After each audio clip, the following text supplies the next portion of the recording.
Her unexpected call from Joy today has made this all the more clear. Joy's words still ring in her ears. "I need to see you. Will you come?" Joy isn't the kind of person you can say no to. Not with that lilt in her voice, that way it has of breaking mid-sentence from soft to rough, from high to low. Not with that power she has to convince you anything is true, even the idea that life is okay when it really isn't. Even when she abandoned you 2 years ago and you haven't heard from her since. Until this morning. Even then, you can't say no. Cal raises an eyebrow. Nothing? Really? I've seen a llama spit more convincingly. He's full of odd phrases like that. No, you haven't, Zoe replies, pushing him out of her way so she can sit down beside her bike. Then his face quirks into a grin. I know how to cheer you up. He darts around to the side of the house. Cal, what are you doing? I have to tell. Before she can finish, Cal reappears holding the end of the garden hose. Never send a human to do a machine's job, he announces, faux menacing, quoting their favorite movie. He grins again. Big. That adorable, crooked-toothed grin. Zoe's chest clenches. I will kill you if you... 2 words, all right. Dodge this. Cal lets loose. The water hits her like cold, hard bullets, and in a second her top is soaked. She squeals and instinctively goes to tackle him. No fair! She cries, trying to wrestle away the hose. He holds the hose above his head, gazing down at her waterlogged shirt. All his references to the Matrix seem to vanish from his vocabulary.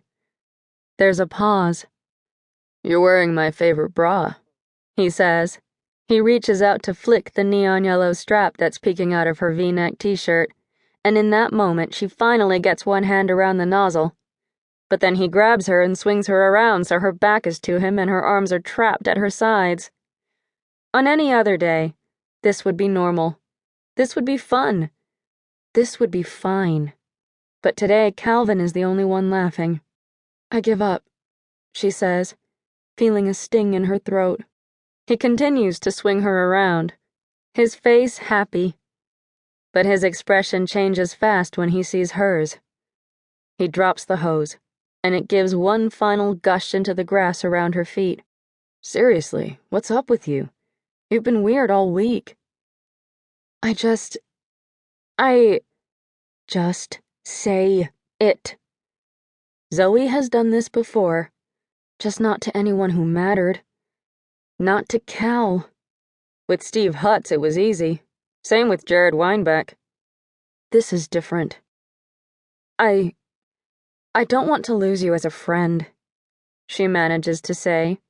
What are you talking about? His face turns guarded. What is this about, Zoe? Do it. I don't want to be this. A couple. With you. I don't want that. Zoe takes a huge breath. She feels lightheaded but much better. Relieved. She did it. What? Cal blurts out. Why? Zoe doesn't respond.